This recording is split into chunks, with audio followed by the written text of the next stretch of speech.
Hello friends, this is our new initiative. In this, I am going to cover whole GS2 syllabus with PYQs. I will provide you notes. We will have 40 to 45 minutes of discussion on Zoom call for around 25 days. Each day, you will be given at least two questions to write that I will evaluate. तो next topic है local self governments.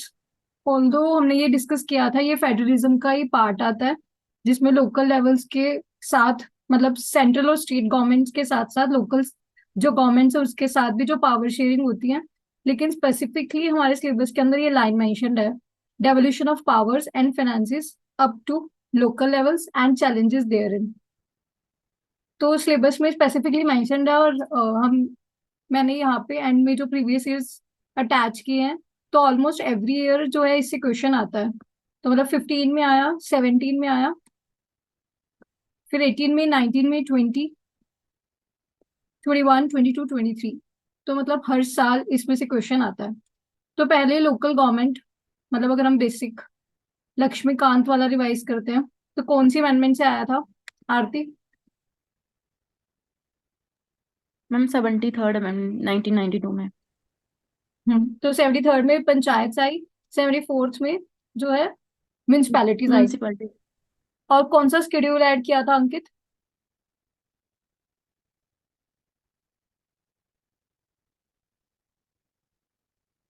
Ma'am 11th और 12th। Ma'am 11th and 12th। हम्म तो 11th schedule इसमें add हुआ और इसमें 12th add हुआ। तो ये लक्ष्मीकांत वाला जो पार्ट है, अगर हम उसमें मतलब लक्ष्मीकांत में देखते हैं तो उसमें बहुत सारी कमिटीज थी, जैसे बलवंत राय कमेटी है जहां से कंसेप्ट बेसिकली ओरिजिन हुआ। फिर जो एल एन सिंघवी कमेटी थी उसने इसको कॉन्स्टिट्यूशनल स्टेटस दिया। मेंस के अंदर ये सब लिखने के बिल्कुल काम नहीं आता, मतलब जो एवोल्यूशन है। लेकिन मतलब उसकी जो क्लैरिटी है कि किसने कॉन्स्टिट्यूशनल स्टेटस दिया, किसने वुमेन के लिए रिजर्वेशन बोला, ये स्टेट एग्जाम्स में काम आता है। और जो कंपल्सरी फीचर्स कौन से हैं, मतलब जो कंपल्सरी डेवोल्यूशन होना ही चाहिए या कंपल्सरी स्टेप्स होंगी, एक तो ये यूपीएससी फोकस करता है, और वॉलंटरी क्या है। तो कोई भी बता सकता है कंपल्सरी क्या क्या है?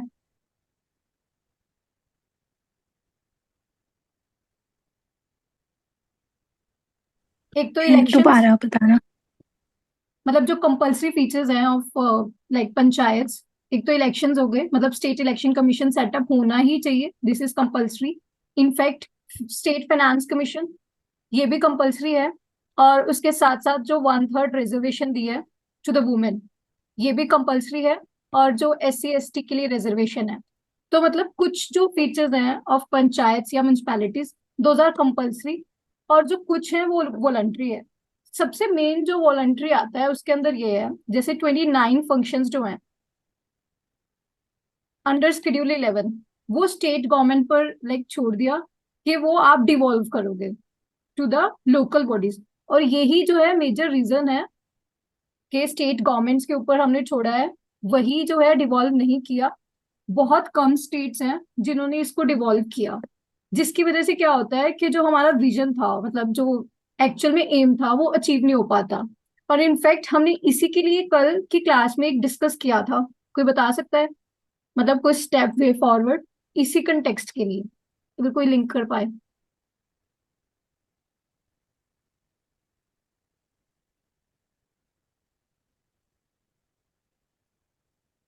हमने क्या पढ़ा था? Need of revisiting 7th schedule. Ma'am 7th schedule. Yes. तो इसमें हमने क्या डिस्कस किया था कि अगर हम स्पेसिफिकली एक लिस्ट बना देंगे कि लोकल सेल्फ गवर्नमेंट्स या म्यूनिसपैलिटीज या पंचायत के पास क्या क्या पावर्स हैं, rather than making it as a voluntary feature in the 73rd और 74th अमेंडमेंट। तो हमने डिस्कस किया पहली बात, जो ये लक्ष्मीकांत वाला नॉलेज है कि कंपल्सरी फीचर्स क्या है या आपको किस चीज के लिए काम आएंगे। अगर सपोज करो कि पॉजिटिव आउटकम्स क्या हुए, मैंने यहाँ पे इस तरह ड्रॉ किया है, देखिए मतलब पॉजिटिव आउटकम्स क्या हुए। तो आपके दिमाग में जो लक्ष्मीकांत वाला पार्ट है कि वुमेन रिजर्वेशन जो है उसके कारण क्या होगा, वुमेन एम्पावरमेंट होगी। SC ST से मतलब रिप्रेजेंटेटिव जो है, representation to all sections of the society, वो इंक्रीज होती है। और इलेक्शंस एट द लोकल जो लेवल है या फाइनेंस कमीशन सेटअप, इससे क्या होता है, जो हमारा सबसे बड़ा एम है दैट इज रिप्रेजेंटेटिव डेमोक्रेसी से हम पार्टिसिपेटरी जो डेमोक्रेसी है उसकी तरफ मूव कर रहे हैं, दैट इज डायरेक्ट डेमोक्रेसी। मतलब अगर हम देखते हैं तो जो ग्राम पंचायत है, जो उसके लेवल्स हैं, वो विजन रखते हैं डायरेक्ट डेमोक्रेसी, क्योंकि जो लाइक अबव 18 है वो पार्टिसिपेट करते हैं, अपना जो भी पॉइंट ऑफ व्यू है वो शेयर करते हैं विद द ग्राम पंचायत। तो ये डायरेक्ट डेमोक्रेसी का भी पार्ट है, और इनफैक्ट इसको हम कह सकते हैं डेमोक्रेटिक डिसेंट्रलाइजेशन। इन टर्म्स की अंडरस्टैंडिंग प्रीलिम्स का क्वेश्चन सॉल्व करने के लिए भी हेल्प करती है।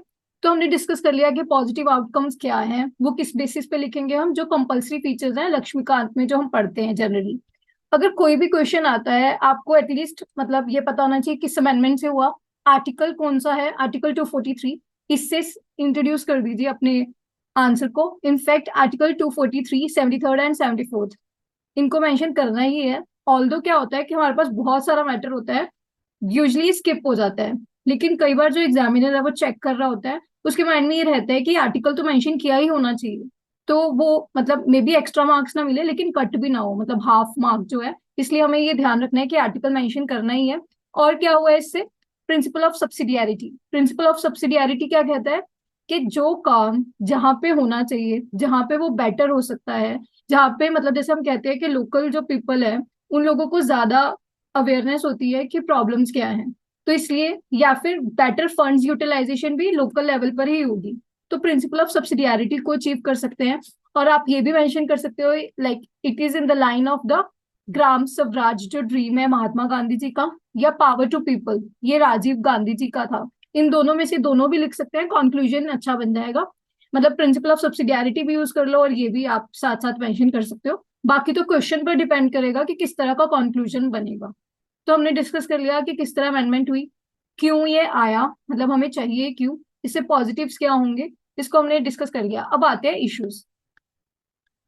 मेन तो वही है, ये सबने सुना होगा, 3 Fs जो है जनरली क्वेश्चन जो होता था वो इश्यूज पूछे जाते थे, तो हम लाइक 3 Fs को मेंशन कर देते थे, लेकिन 2020 के क्वेश्चन में उन्हें खुद लिख दिया कि फंक्शंस, फंक्शनरीज और फंड्स ये इश्यूज है to the contemporary stage of functionality.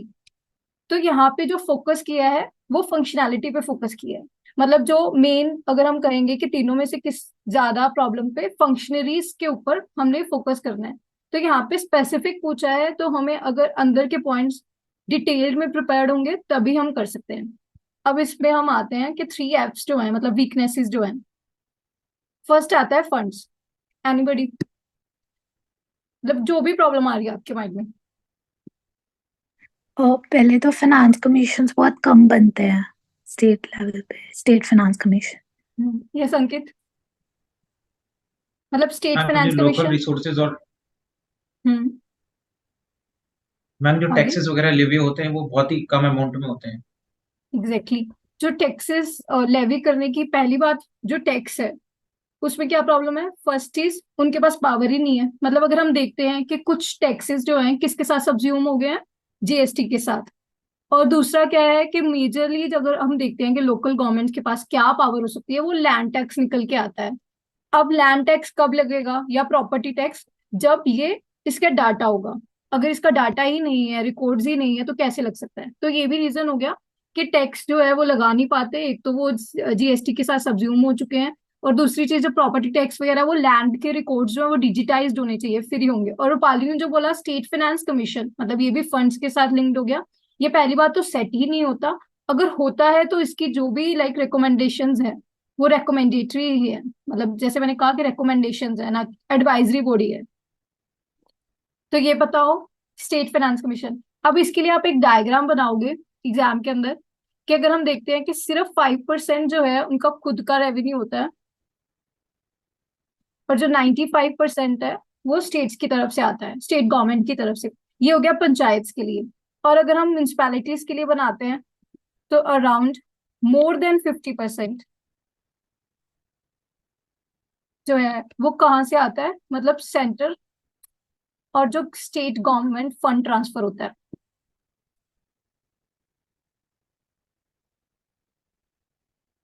मतलब सोचो कि एक म्यूनिसपैलिटीज के अंदर जो 50% से भी ज्यादा फंड्स जो हैं वो inter government transfer fund transfer से आ रहा है, लेकिन अगर हम कंपेयर करते हैं ना तो ये हमारी जीडीपी का सिर्फ और सिर्फ 0.5% है। लेकिन अगर हम इंटरनेशनली देखते हैं तो इसका जो फिगर है मतलब इंटरनेशनल एवरेज वो 2 to 5% ऑफ द जीडीपी होना चाहिए।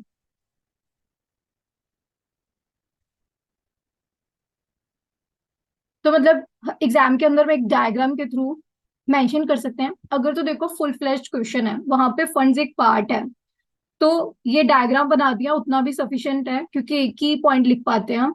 लेकिन अगर सिर्फ फंड्स के ऊपर ही इशू पूछ लिए तो हमें डिटेल में एटलीस्ट अंडरस्टैंडिंग होनी चाहिए कि प्रॉब्लम क्या है, क्यों नहीं आ रहे फंड्स। मतलब एक तो वही डिवॉल्व नहीं किए फंक्शंस, तो मतलब फंक्शंस डिवॉल्व नहीं किए तो उनके ऊपर टैक्स जो लेवी करने की पावर है वो डिवॉल्व नहीं की। दूसरी चीज जीएसटी के साथ चले जा चुके हैं। थर्ड, लैंड टैक्स जो है तभी लगेगा अगर लैंड जो है डिजिटाइज्ड होगी। और थर्ड एक प्रॉब्लम निकल के आती है, अगर हम समझते हैं, अगर जैसे सपोज करो एक कोई कंपनी है XYZ और एनी कंपनी, आपको क्या लगता है कि वो कब फंड्स जो है मार्केट से रेज कर पाएगी? उसके अंदर क्या होना चाहिए? मतलब सपोज करो एक लिस्टेड कंपनी है, लिस्टेड कंपनी क्या है उसके पास ऐसा कि वो फंड्स रेज कर पाती है मार्केट से?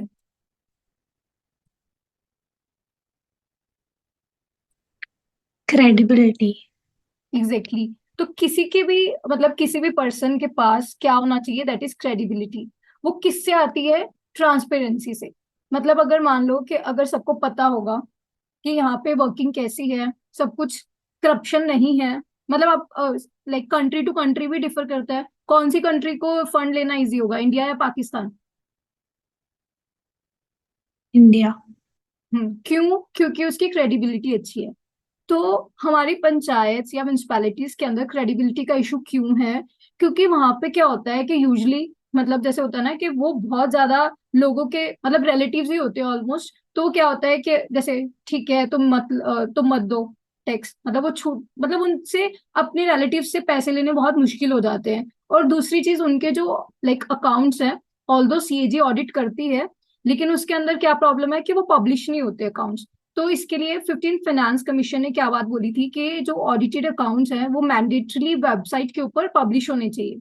तो आपको समझ आया कि नेक्स्ट टाइम कोई भी क्वेश्चन अगर इसकी ट्रांसपेरेंसी और अकाउंटेबिलिटी पे बनता है तो उससे फायदा क्या होगा? क्योंकि ये मार्केट से फंड्स उठा पाएगी। इनफैक्ट जो सोशल स्टॉक एक्सचेंज कंसेप्ट है सेबी लेके आई है, उसके अंदर भी हमें यही फायदा होगा कि जो पंचायत है फंड्स लेके आ पाएंगी, और जो गवर्नमेंट पे ऊपर बर्डन है मतलब जो हम कह रहे हैं कि 0.5% ऑफ द जीडीपी ट्रांसफर होता है, ये भी शायद कम करना पड़े।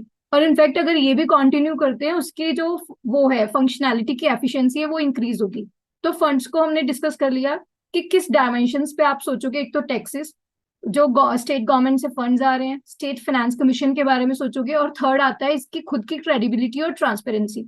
और इनफैक्ट अगर ट्रांसपेरेंसी पे वर्क करेंगे तो म्यूनिसिपल बॉन्ड्स जो कंसेप्ट है उसको रेज कर सकते हैं। तो ये लिंक्ड हो गया फंड्स के साथ। अब आता है फंक्शंस। फंक्शंस के अंदर क्या प्रॉब्लम है? मैम फंड से रिलेटेड मेरे को ये कंफ्यूजन है, 0.5% ऑफ द जीडीपी में centre and state together had to spend on panchayat. Yes, it's a total one, centre and state government. जो भी फंड ट्रांसफर होता है सेंट्रल गवर्नमेंट से या स्टेट गवर्नमेंट से, वो टोटल जीडीपी का सिर्फ 0.5% है। और मतलब ऐसे कोट करने के लिए मैं आपको बता देती हूँ ये किस सर्वे ने बताया है।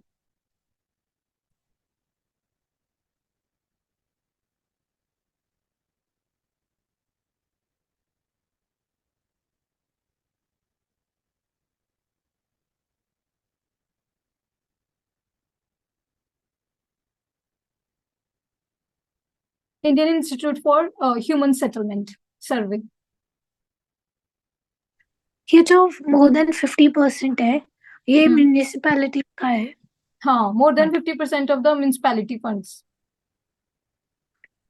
वो दूसरा पंचायत का है स्पेसिफिक। ये वाला, हाँ, हाँ जी। ये पंचायत।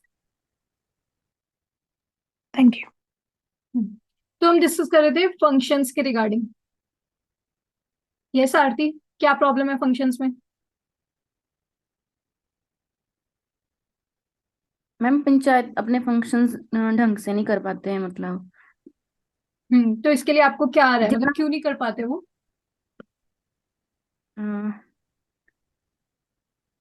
मैम समटाइम्स डिपेंड्स, जो मुखिया होते हैं जैसे पंचायत के, वो भी अच्छे हम्म नहीं होते हैं समटाइम्स। जो आगे जैसे ward panch and all involve होते हैं, वो भी ढंग से काम नहीं करवाते हैं, तो मतलब हम्म फंड लैप्स हो जाता है और वो काम नहीं करवाते हैं, हम्म तो या आपने फिर जो मिस बोला, यूज। Yes ma'am. उसको आप कैसे लिखोगे कि जो भी सेक्रेटरीज हो गए, पंचायत सेक्रेटरी होता है या सरपंच प्रधान होता है पंचायत का, उसके अंदर क्या प्रॉब्लम है? एक तो मतलब काम नहीं करवा पाते, दो तरह की प्रॉब्लम्स होती है। एक तो विजन नहीं होता उनके अंदर कि क्या करना क्या यस है। दूसरी चीज क्या यस होती मैम। है, उतनी ट्रेनिंग नहीं होती, मतलब कैपेसिटी बिल्डिंग नहीं होती। तो आप इस तरह के वर्ड यस यूज कर सकते हो कि एक तो मतलब lack of training with the जो भी वहां पे प्रिंसिपल सेक्रेटरी या कोई भी प्रधान है, मतलब फंक्शनरीज जो हैं उनके अंदर ट्रेनिंग नहीं होती, कैपेसिटी बिल्डिंग की इशू होता है। और दूसरी चीज आप कह सकते हो कि क्यों नहीं करवा पाते, क्योंकि इंफ्रास्ट्रक्चर नहीं होता वैसे। और अगर हम स्पेसिफिकली फंक्शंस के अंदर, जैसे हम इंफ्रास्ट्रक्चर का अलग पॉइंट बनाएंगे, फंक्शनरीज का अलग पॉइंट बनाएंगे, तो हम यहाँ पे लिख सकते हैं कि जो 29 फंक्शंस हैं वो डिवॉल्व नहीं हुए हैं। और Rupali, anything you want to add? वो डीएम वगैरह उनके साथ भी हो जाता है ना, सिविल सर्वेंट्स के, तो हाँ, मतलब जो एडमिनिस्ट्रेशन। फंक्शन ओवरलैप है वो भी हम फंक्शनरीज के अंदर लिखेंगे। जो भी लाइक पैरास्टेटल जो पैरेलल बॉडीज बन गई हैं, जैसे स्पेशल पर्पस व्हीकल है स्मार्ट सिटीज के अंदर, तो वो भी ओवरलैप है। तो यहाँ पे हम लिखेंगे जो 29 फंक्शंस हैं वो है स्टेट गवर्नमेंट्स ने डिवॉल्व ही नहीं किए हैं। और दूसरा क्या इशू है, जो भी नॉमिनेटेड मेंबर्स भी है ना स्टेट गवर्नमेंट्स के, वो भी इनके फंक्शंस को रिव्यू कर सकते हैं। मतलब आप लिख सकते हो जो नॉमिनेटेड मेंबर्स हैं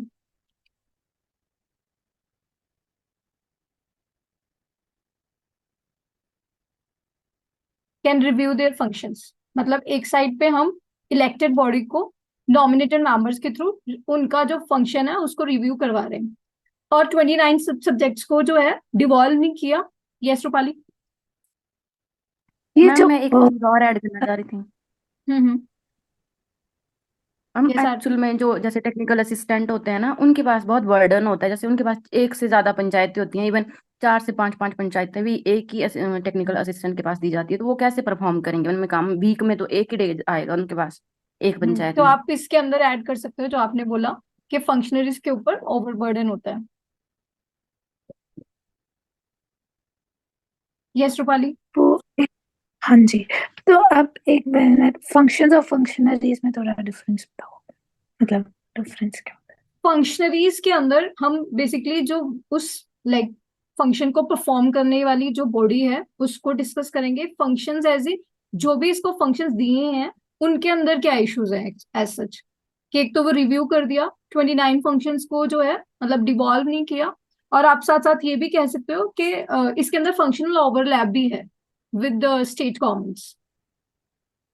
है? तो सरपंचपति वाली जो इशू है वो फंक्शनरीज में आएगा। एग्जैक्टली। यहाँ पे देखिए, Okay. उसके बाद मैंने एक डाटा निकाला था कि जो अगर हम देखते हैं local government expenditure, total public sector expenditure का, वो इंडिया के अंदर सिर्फ और सिर्फ 7% है। आप इसको मतलब जो ये डाटा है मैंने लाइन के अंदर लिखा है, आप इसको लाइक डायग्रामेटिकली भी दिखा सकते हो इस तरह बना के कि लोकल गवर्नमेंट एक्सपेंडिचर इंडिया के अंदर सिर्फ 7% है। और जो यूरोप है उसके अंदर आप दिखा सकते हो कि 24% है। फिर 27% इन नॉर्थ अमेरिका। मतलब इस तरह से कुछ रिप्रेजेंट किया जा सकता है इस डायग्राम को।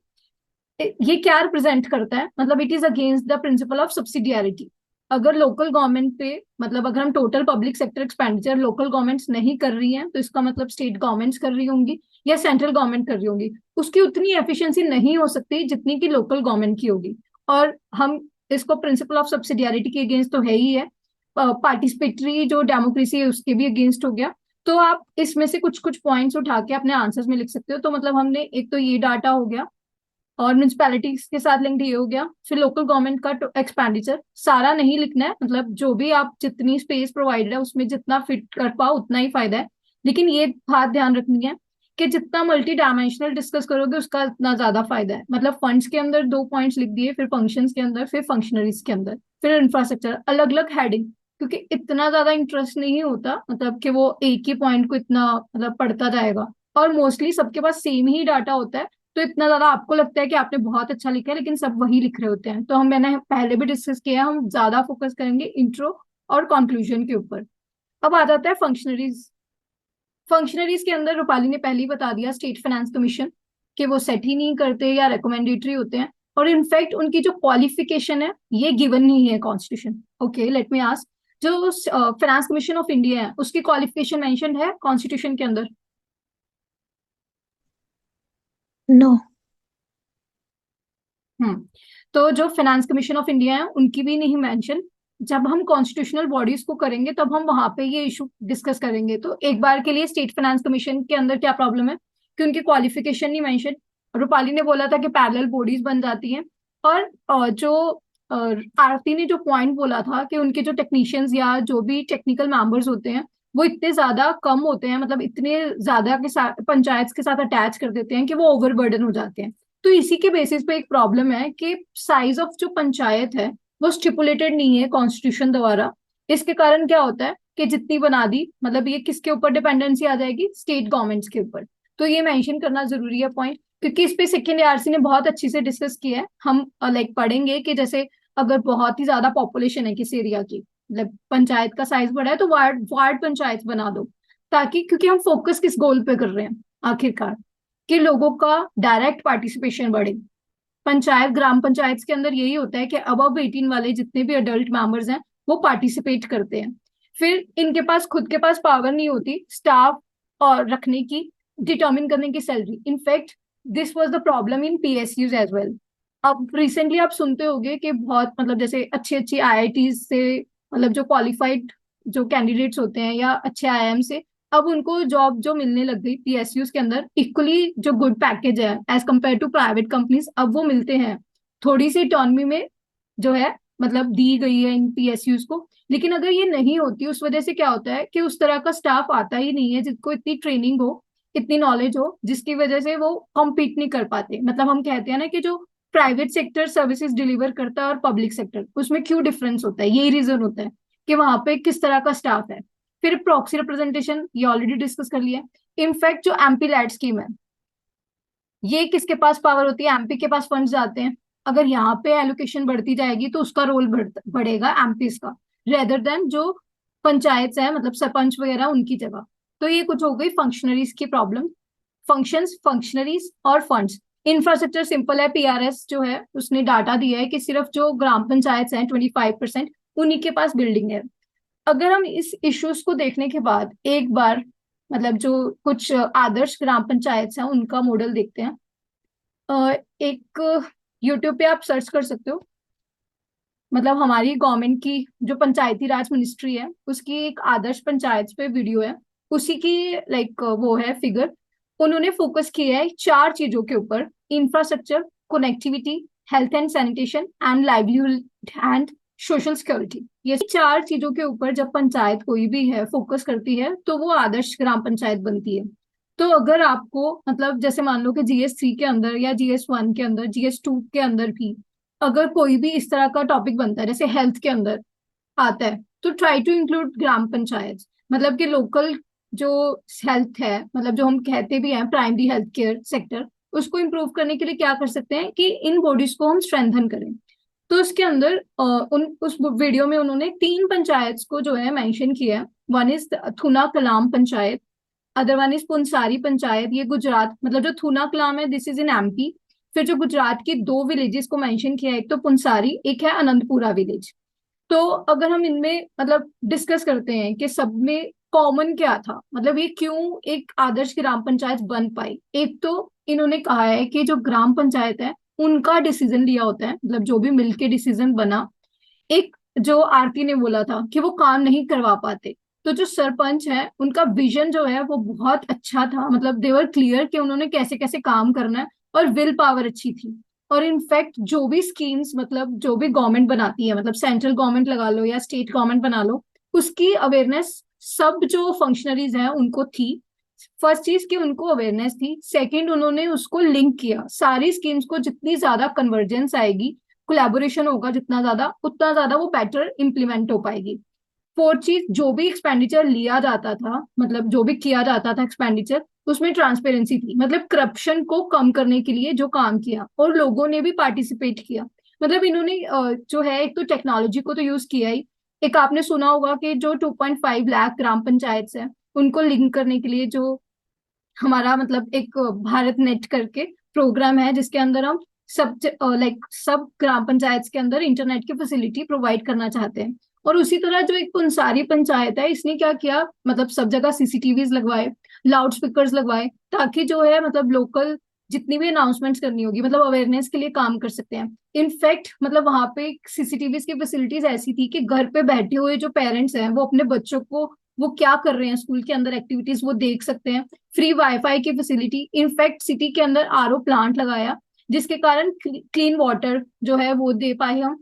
फिर हाईटेक स्वास्थ्य केंद्र जो है वो बनाया, मतलब लैब्स। तो मतलब हेल्थ हो गया, सैनिटेशन हो गया, चिल्ड्रन की एजुकेशन होगी, लोगों के अंदर अवेयरनेस होगी। इस सब पे जब वर्क करती है कोई भी गवर्नमेंट, अगर अब जैसे मान लो कि इंफ्रास्ट्रक्चर, तो इंफ्रास्ट्रक्चर कैसा होगा, मतलब आप इसको लिंक करोगे कि इंफ्रास्ट्रक्चर किस तरह का होगा, जैसे हॉस्पिटल्स होने चाहिए, स्कूल्स अच्छे होने चाहिए। फिर कनेक्टिविटी कैसे आएगी, प्रधानमंत्री जो ग्राम सड़क योजना है उस पे उसको इम्प्लीमेंट करवाया। बैंकिंग ऑम्बर्ड्समैन जो आपने सुना होगा, और या फिर जो कॉरेस्पोंडेंट्स होते हैं, बैंकिंग कॉरेस्पोंडेंट्स जो घर पे जा जाके मतलब प्रोवाइड करते हैं, मतलब एक जो डोर टू डोर सर्विस है बैंकिंग की, उसके साथ लिंक किया। मतलब मेन जो है सिटी के साथ लिंक जितना होगा कोई भी पंचायत, और बैंकिंग फैसिलिटीज जो होंगी, मतलब फाइनेंशियल इंक्लूजन होगा। मतलब फाइनेंशियल इंक्लूजन जब आप जीएस 3 में लिख रहे होंगे तो तब भी आपके दिमाग में ये पॉइंट आए। फिर हेल्थ एंड सैनिटेशन के साथ लिंक्ड हो गया, हमने डिस्कस किया जो स्वास्थ्य केंद्र बनाए हैं, या फिर जो ड्रिंकिंग वाटर फैसिलिटी के साथ लिंक्ड। फिर और अंकित ने अभी मेंशन किया बैंकिंग मित्रास जो है वो आ सकते हैं यहाँ पे। फिर लाइवलीहुड एंड सोशल सिक्योरिटी, इस पे फोकस किया। लाइवलीहुड एंड सोशल सिक्योरिटी पे कैसे कर सकते हैं, जैसे एमजी नरेगा जो है, और वाटरशेड मिशन, मतलब जितनी भी स्कीम्स को कन्वर्ट कर सके लोगों को एम्प्लॉयमेंट प्रोवाइड करने के लिए। और इसमें इन्होंने विजन ऐसे रखा कि सपोज करो कि जिसके पास तो लैंड है, मतलब जो फार्मिंग कर सकते हैं, उनको क्या करेंगे कि वो नॉलेज प्रोवाइड करें कि आप कैसे डाइवर्सिफाई कर सकते हो, एग्रीकल्चर डाइवर्सिफिकेशन वगैरह। अब जिनके पास लैंड नहीं है, उनकी स्किल डेवलपमेंट पे वर्क किया।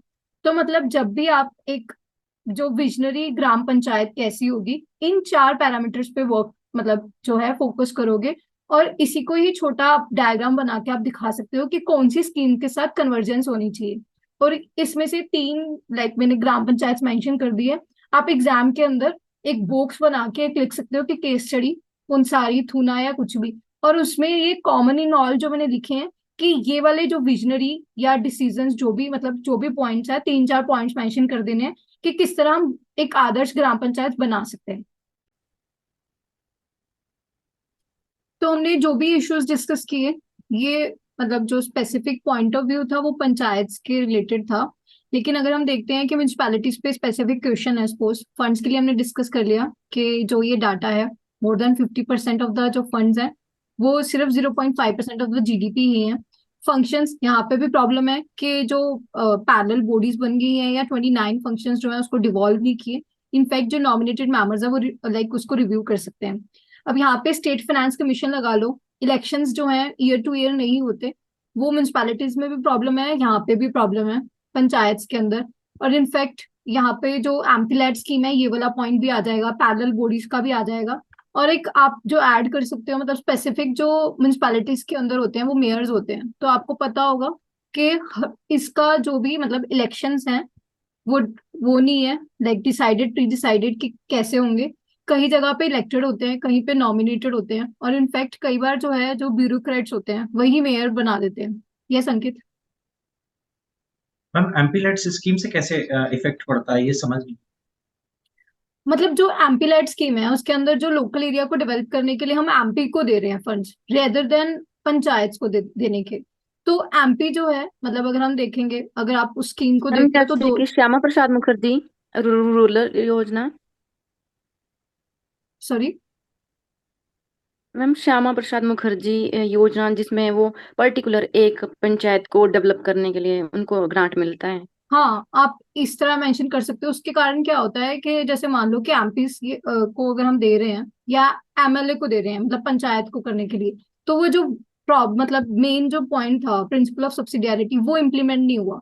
और दूसरी चीज, जो जिसके पास फंड्स जाने चाहिए, मतलब जो स्पेसिफिकली उसी थ्रू बनी है, मतलब एक कॉन्स्टिट्यूशनल बॉडी है, अब उसको देने की बजाय एक स्कीम के थ्रू जो मतलब डिवॉल्व हो रहा है उसको दे रहे हो, तो उससे ट्रांसपेरेंसी में भी फर्क आता है।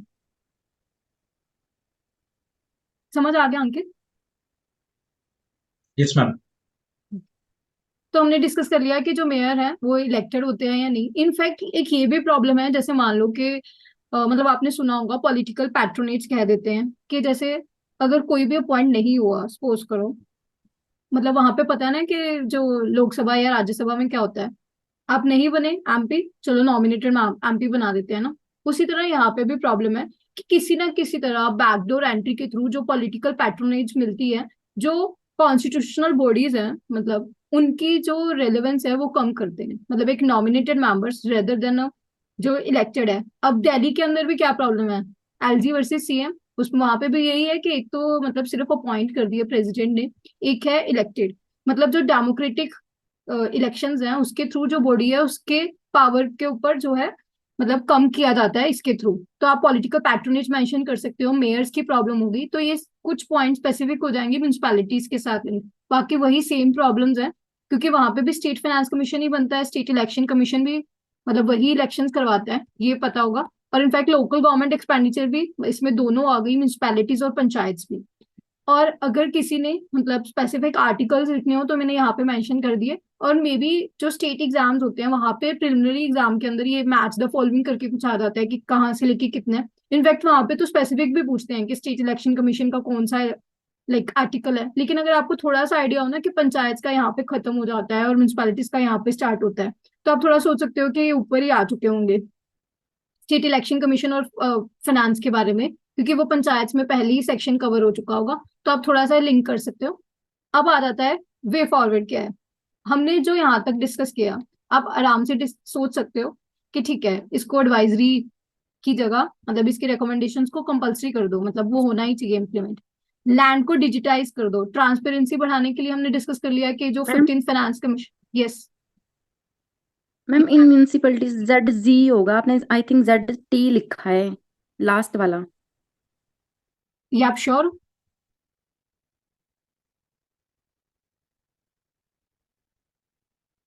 मतलब एक बार चेक कर लेना, मेरे कोडिंग ZT है जो मैंने देखा था, आप एक बार देख लेना, मतलब चेंज कर लेंगे। अभी कंफर्म करके बता दोगे तो इसी में चेंज कर दूंगी। तो क्रेडिबिलिटी और ट्रांसपेरेंसी के लिए वही कि जो पब्लिश्ड ऑडिटेड अकाउंट्स हैं कि उनको वेबसाइट के ऊपर हम करें। और दूसरा क्या हो सकता है, सोशल ऑडिट को लेके आ सकते हैं हम। तो ये फंड मतलब जो भी हमने इश्यूज डिस्कस किए उसी से आप जो वे फॉरवर्ड सोचते हो।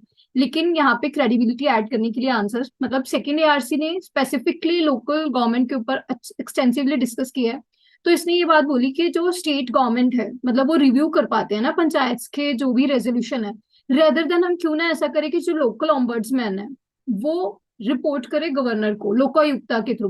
तो इससे क्या होगा, मतलब जो स्टेट गवर्नमेंट है उसकी जो पावर है वो कम हो जाएगी with regard to their review.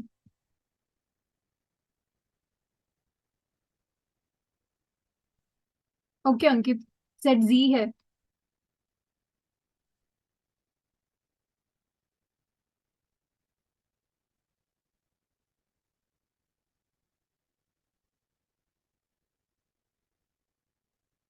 इसके बाद आता है कि सेकेंड पॉइंट वही कि एडुकेट साइज जो है वो नहीं है, उसको कर सकते हैं। और इनफैक्ट हमने डिस्कस किया था कि अगर मान लो कि बहुत बड़ी पंचायत है तो एक वार्ड पंचायत बनाई जा सकती है और उनको प्रॉपर पावर्स ऑफ फंक्शन दे सकते हैं हम।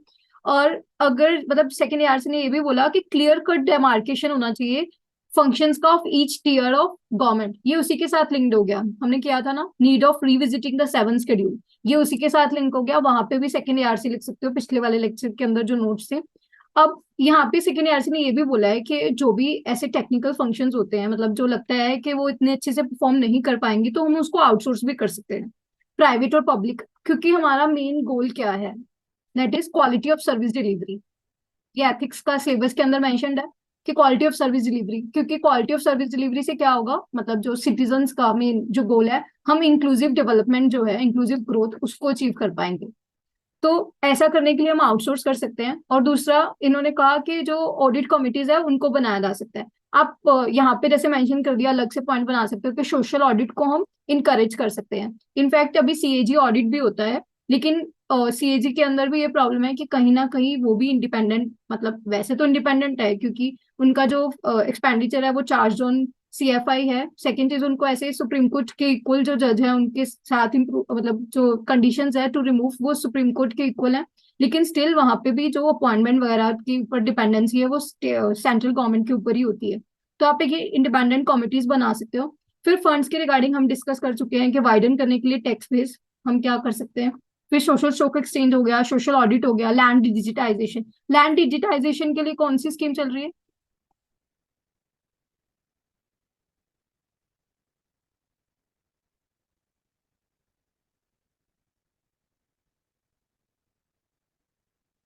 स्वामित्व स्कीम, जिसमें मतलब हम जियो टैगिंग वगैरह स्वामित्व कर रहे हैं। स्कीम। हाँ।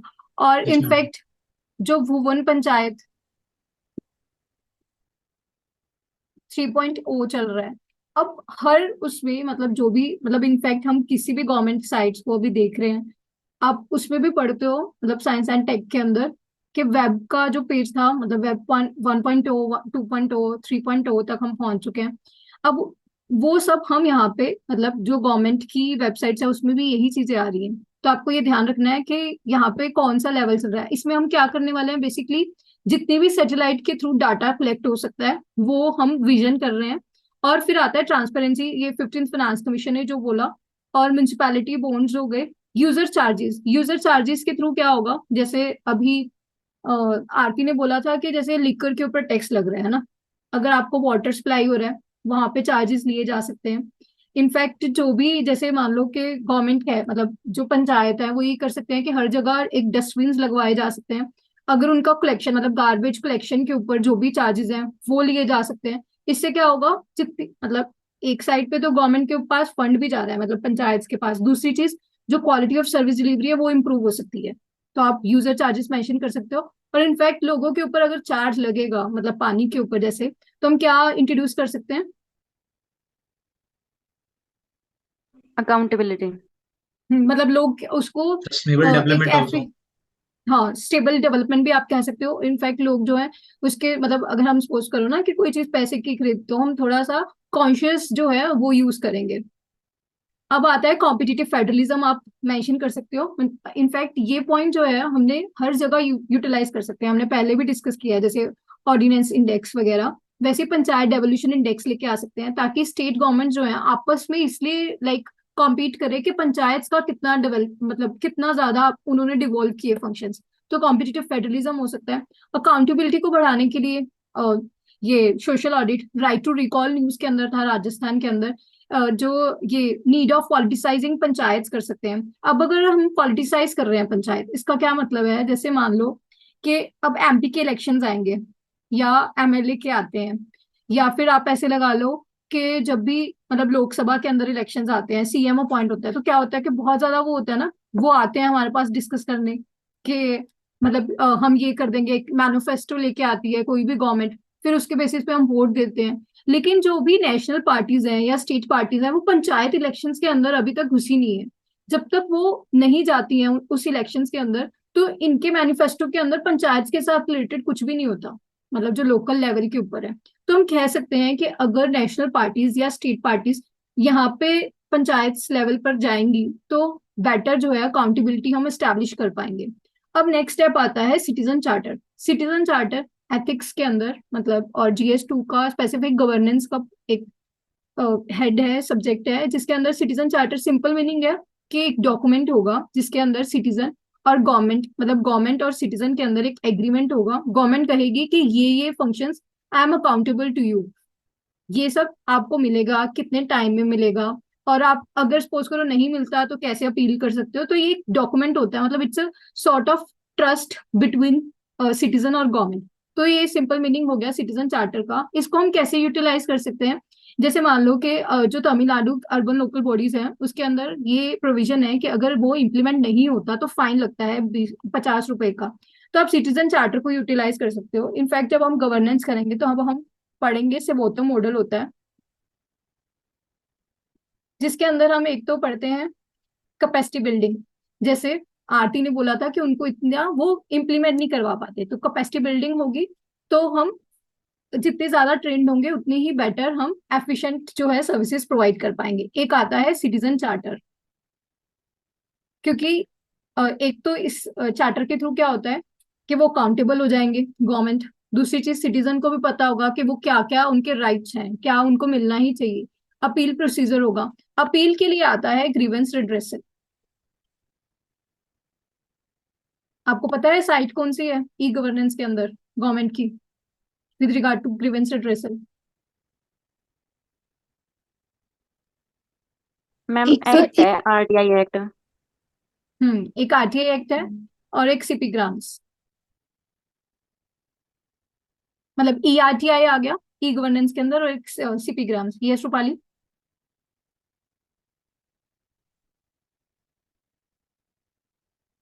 वो सी विजिल के लिए भी आया था ना। सी विजिल स्पेसिफिकली वो इलेक्शंस के लिए है। मतलब अगर मान लो कि मॉडल कोड ऑफ कंडक्ट जो है वो नहीं इम्प्लीमेंट हो रहा, तो सिटीजन्स जो है इलेक्शन कमीशन को रिपोर्ट कर सकते हैं। मतलब सी विजिल इलेक्शंस के लिए है, इलेक्शन कमीशन ऑफ इंडिया ने बनाया है। सीपी ग्राम्स फॉर ऑल जो जो भी पब्लिक मैम बॉडीज हैं वो काउंटेबल है। Yes. Ma'am may be for other के लिए हेल्प हो सकती है कि हिमाचल में ना 1100 नंबर हेल्पलाइन जो है वो मतलब डिक्लेयर किया है गवर्नमेंट में। तो हम ऑनलाइन उस पे कोई भी जो कंप्लेन है वो डाल सकते हैं, और वहां से फिर हमें कॉल आता है कि आपकी क्या दिक्कत है, और फिर वो पर्टिकुलर जो डिपार्टमेंट होता है वो उनको कॉल करते हैं और फिर वहां से पूछते हैं जब तक वो रिड्रेस नहीं होती है। हाँ एग्जैक्टली आप इसको मेंशन कर सकते हो। इनफैक्ट अगर आप हिमाचल प्रदेश का ही पीएससी दोगे तो वहां पे स्पेसिफिकली आप इस तरह बॉक्स बना के लिख सकते हो कि हिमाचल प्रदेश में ये एक्सरसाइज है। अब जैसे अंकित, आप यूपी की अगर कोई भी इस तरह की कुछ भी मिलता है, आप उसको नोट्स के अंदर अभी से ऐड करना स्टार्ट कर दीजिए साथ साथ। अब ये हेल्पलाइन नंबर्स होगी, सीपी ग्राम्स, आरटीआई हो गया। यहाँ पे हमने एक पॉइंट मिस किया है कि जो केरला की अर्बन लोकल बॉडीज है वो ट्रेड एक्सचेंज के थ्रू फंड्स रेज कर रही है। वही जो अंकित ने पूछा था कि क्या क्या वेज हो सकते हैं, मतलब किसी भी प्राइवेट कंपनीज के थ्रू या फिर सोशल स्टॉक एक्सचेंज। मतलब जितनी ज्यादा ट्रांसपेरेंसी होगी तभी कर पाएंगे। केरला के अंदर कौन सा कुदुमश्री मॉडल है जिसकी वजह से वो ये कर पाते हैं। और ये हमने सिटीजन चार्टर का लिंक्ड हो गया। ये हमने डिस्कस कर लिए कि क्या क्या किया जा सकता है। अब गवर्नमेंट ने ऑलरेडी क्या किया है, वैसे तो हमने कर लिया कि स्वामित्व स्कीम हो गई, भुवन पंचायत 3.0 हो गया।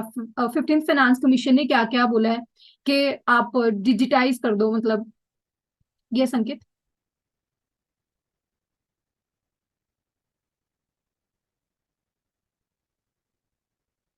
Ma'am adoption of futuristic vision लिख सकते हैं।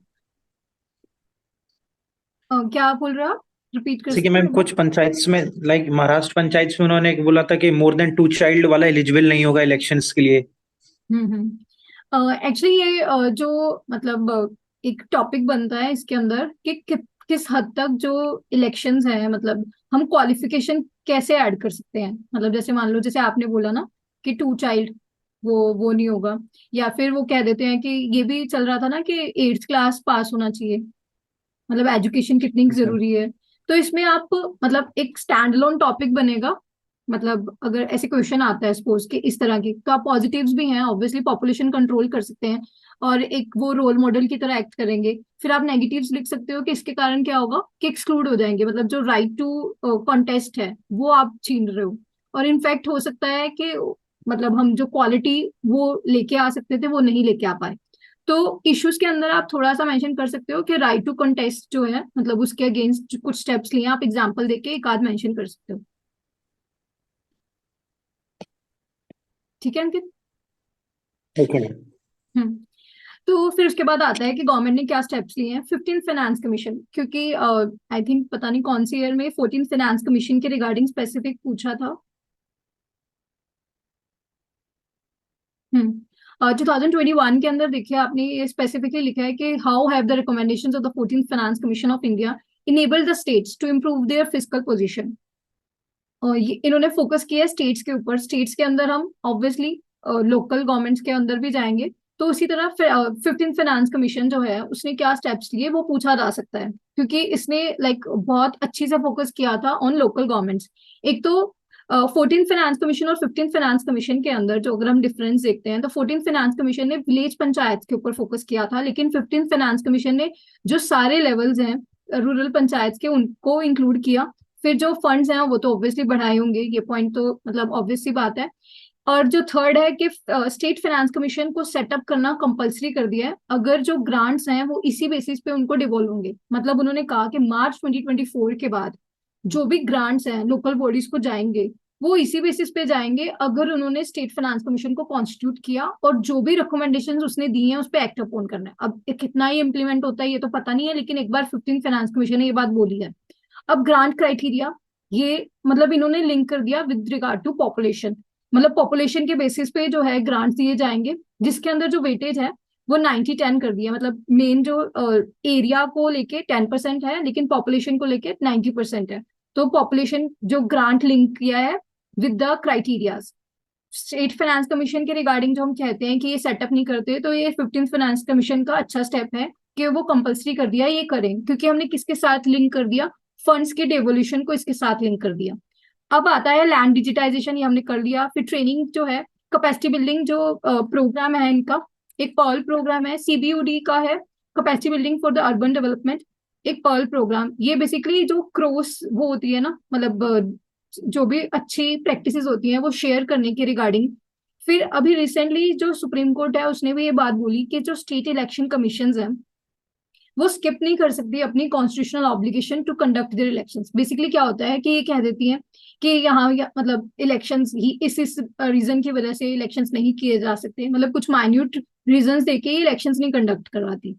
अब इन्होंने ऐसे कहा है कि ये नहीं कर सकती स्किप। तो हमने जो दो प्रॉब्लम्स, मेजर प्रॉब्लम्स क्या है, इलेक्शंस जो है वो परमानेंटली जो है मतलब कॉन्टिन्यूस बेसिस पे होते नहीं है। दूसरी चीज, स्टेट फाइनेंस कमीशन सेटअप नहीं होता है। तो स्टेट फाइनेंस कमीशन के रिगार्डिंग 15th फाइनेंस कमीशन ने कहा स्टेट इलेक्शन कमीशन, अब कोर्ट ने एक डाटा कोट किया, आप इसको मतलब मेंशन कर सकते हो कि अगर हम देखते हैं 23,000 रूरल लोकल बॉडीज जो है उन्होंने बेसिकली ये मध्य प्रदेश के अंदर यहाँ पे 321 के अंदर इलेक्शन ही नहीं हुए हैं। कब से लेके 2019 से लेके 20 तक, मतलब यहाँ से लेके 19 से लेके अब तक 321 बॉडीज के अंदर इलेक्शंस ही नहीं हुए हैं। ये आप इश्यूज के अंदर मेंशन कर सकते हो डाटा, क्योंकि कोर्ट ने कोर्ट किया है इसको। और दूसरी चीज, अगर पॉजिटिव स्टेप्स क्या लिए हैं उसके अंदर आप मेंशन कर सकते हो कि जुडिशरी ने क्या किया। अब एक्चुअली ऐसा करना इसलिए जरूरी है कि जुडिशरी के इस रिगार्डिंग क्या पॉइंट ऑफ व्यू है, मतलब पहले से एक पॉइंट प्रिपेयर्ड हो। अब जो क्वेश्चंस आ रहे हैं वो कहीं ना कहीं डायरेक्ट ऐसे भी आ सकता है कि जुडिशरी ने क्या क्या स्टेप्स लिए फॉर लाइक लोकल गवर्नमेंट्स, उसका क्या मतलब जो है इम्प्लीमेंट हो पाया। तो इस तरह के अगर कुछ पॉइंट आता है तो आप वहां पे ये कोट कर पाओ। इनफैक्ट हो सकता है कि सिर्फ डेमोक्रेसी के साथ लिंक्ड आ जाए कि क्या किया है। इस बार आया था आर्टिकल 21 के रिगार्डिंग। मैंने कल भी मेंशन किया था कि जो मैंने अपने फ्रेंड को बोला है, मतलब हमने डिसाइड किया है कि जुडिशियल जजमेंट जिस जिस टॉपिक पे है उसने कंपाइल किए हैं वो शेयर करेगा इस रिगार्डिंग। तो वहां पे आप मतलब जुडिशरी का अगर कोई भी पॉइंट, मतलब अगर न्यूज़पेपर में या कहीं पे भी कुछ मिलता है तो आप उसको नोट डाउन कर लीजिए, सिर्फ एक लाइन मेंशन, क्योंकि अब इस पे फोकस है। इस बार मैं देख रही थी 2023 के अंदर आई थिंक दो क्वेश्चंस हैं जो जुडिशरी के ऊपर है। 2022 में इन्होंने इन्वायरमेंट के रिगार्डिंग पूछा था, तो इस पे फोकस करना है। तो ये हमने डिस्कस कर लिया है कि क्या इशू है और सुप्रीम कोर्ट ने क्या किया है। और ये तो केस स्टडीज जो है ग्राम पंचायत, आदर्श ग्राम पंचायत, ये हमने कर लिए हैं। अब ये कुछ क्वेश्चंस हैं जो इसके साथ लिंक्ड है। अब यहाँ पे आप देख सकते हो 2023 में क्या है, states in India seem reluctant to empower urban local bodies both functionally as well as financially. वही फंक्शंस, फंक्शनली कंबाइन करके फंक्शनली हेड के अंदर ही मेंशन कर दीजिए और फाइनेंशियली एक हेड बना के उसके अंदर मेंशन कर दीजिए। जो हमने ऊपर डिस्कस किए हैं वही आएंगे। फिर आता है to what extent in your opinion has the decentralisation of power change the governance landscape scape at the grass roots. अब इसमें डिसेंट्रलाइजेशन वर्ड यूज किया है, तो आप इंट्रोडक्शन ऐसे नहीं है कि ग्राम पंचायत से करोगे, डिसेंट्रलाइजेशन ऑफ पावर को ही आप एक्सप्लेन करो। फिर उसके अंदर आप कैसे किया है, मतलब गवर्नमेंट कैसे लेके आई है उसको मेंशन करिए। और इनफैक्ट यहाँ पे जो सबसे बड़ी गलती क्या होगी कि हम ज्यादा चांसेस हैं कि सिर्फ 73rd 74th पे फोकस कर देंगे। यहाँ पे और क्या आ सकता है डिसेंट्रलाइजेशन ऑफ पावर के साथ लिंक? Some delegated legislations. और डेलीगेटेड लेजिस्लेशन एक्चुअली अब वो एग्जीक्यूटिव के पास जाता है, मतलब डिसेंट्रलाइजेशन के साथ नहीं लिंक कर सकते उसको। 7th Yes. Schedule. 7th schedule तो ऑलरेडी है ही है, मतलब जो डिवीजन ऑफ पावर है between the centre and states, in fact वो ऑलरेडी वहां पे था। 1909 और 1919 का एक्ट डाल सकते हैं, वहां से शुरू हुआ। वो तो मतलब एक होता है ना कि आप बहुत बड़ी जब इंट्रोडक्शन लिखोगे वहां पे आप यूटिलाइज कर पाओगे। मेरे कहने का मतलब है कि यहाँ पे ग्रास रूट्स पे फोकस किया है, डिसेंट्रलाइजेशन ऑफ पावर, वो तो हम लिखने ही वाले हैं, मतलब जो भी म्यूनिसपैलिटीज हैं, पंचायत। लेकिन आप एक एंगल और ऐड कर सकते हो, जैसे सोशल ऑडिट्स हो रहे हैं जैसे एमजी नरेगा के अंदर, तो सिटीजन जो एम्पावरमेंट हुई है, मतलब जो पावर हम डिवॉल्व कर रहे हैं टू द सिटीजन, उस तरह का कुछ एंगल ऐड किया जा सकता है इस क्वेश्चन के अंदर। मतलब आपको जैसे focus NITI Aayog. Grass roots level पे अगर नीति आयोग का कुछ मतलब जैसे इंडेक्स है, जैसे हमने डिस्कस किया पंचायत डेवोल्यूशन इंडेक्स, या फिर जो आदर्श ग्राम पंचायत अगर नीति आयोग का लेके आता है, नीति आयोग का आप एस्पिरेशनल डिस्ट्रिक्ट प्रोग्राम उसमें मेंशन कर सकते हो। मतलब जितनी मैम भी multi local, dimensional poverty index भी है एक। नहीं मतलब ऐसे तो हम कोई भी इंडेक्स लिख देंगे, वो नहीं है ना, हमने ये देखना है कि ग्रास रूट लेवल पर कैसे पावर डिवॉल्व हो रही है, तो मतलब कैसे चेंज हुआ, इसको आप थोड़ा सा मेंशन करोगे। फिर आता है इन योर ओपिनियन कैसे चेंज हुआ है ना, मतलब पहले आप पॉजिटिव मेंशन करोगे, जैसे हमने कहा कि कंपल्सरी पॉइंट्स जो है। अब यहाँ पे जो है आपको ये भी फोकस करना है कि आप कुछ सोसाइटी के सेक्शंस को भी इंक्लूड करो, जैसे वुमेन का एक पॉइंट, जो लोअर कास्ट को लेके जो पॉइंट है उसको भी ऐड करो। फिर आप इन योर ओपिनियन पूछा है तो ऑब्वियसली आपको जो भी नेगेटिव है वो देने पड़ेंगे। अब ये क्वेश्चन डिपेंड करता है, अगर हम कहते हैं ये 10 मार्क्स है तो वे फॉरवर्ड आप कंक्लूजन में दे दोगे चल जाएगा। लेकिन अगर ये 15 मार्कर है तो वही हाफ पेज आप वे फॉरवर्ड भी मेंशन करोगे। तो यहाँ पे मैंने मतलब हम क्या करते हैं, हम वहां पे पहले से प्री ऑक्युपाइड माइंड होता है कि हम सोच के चलते हैं कि इन्होंने पूछा है म्यूनिसपैलिटीज और पंचायत, वहां पे आप जो वर्ड्स यूज किए हैं उस पर फोकस करोगे। जितना ज्यादा होराइजन स्पैन कर दोगे, एक तो आपको पेज भरने में इजी होगा, और दूसरी चीज वो मतलब हो सकता है कि मॉडल आंसर के साथ मैच कर जाए। फिर आता है 2015 के अंदर इन्होंने कहा है कि in the absence of well educated और organized local level government system, panchayat and samitis have remained mainly political institutions, not effective instruments of governance. अब इसके अंदर बेसिकली वो जो डिस्कशन थी कि कितना जरूरी है कि एजुकेशनल क्वालिफिकेशन क्राइटेरिया होना, ये उसके साथ लिंक्ड है। मतलब आप ये वाला क्वेश्चन लिखो क्योंकि ये सेपरेट एंगल को ऐड कर रहा है, 2015 का ये क्वेश्चन। और आप इसके साथ साथ ये वाला क्वेश्चन लिख सकते हो। एक सेकेंड। अब आता है 2017 का, local self government system has not prove to be effective instrument of the governance, critically examine the statement and give your views to improve the situation. ये सिंपल मतलब वही डिस्कस कर रहा है, पॉजिटिव और नेगेटिव आपको मेंशन करने हैं। लेकिन यहाँ पे ऑब्वियस सी बात है कि जो लाइन है वो कहीं ना कहीं ज्यादा इंक्लाइंड है कि हमने नेगेटिव ज्यादा लिखना है। ऑल्दो वर्ड यहाँ पे क्रिटिकली एग्जामिन यूज कर लिया है, तो हमने बेसिकली वहां पे फोकस पॉजिटिव भी लिखोगे, और यहाँ पे give your views to improve मतलब वे फॉरवर्ड पे भी स्पेसिफिक जो है स्पेस जाएगी। फिर आता है assess the importance of panchayat system in India as a part of local government apart from the government grants, what sources of panchayat can look out for the financing development projects.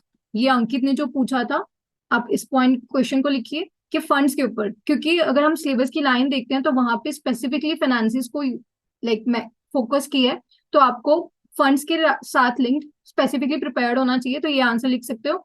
फिर जो 2019 का question है, यहाँ पे पेट्रियार्किकल करेक्टर को focus किया है, मतलब reservation of seats for the women in the institutions of the local self government has had limited impact on the patriarchal character.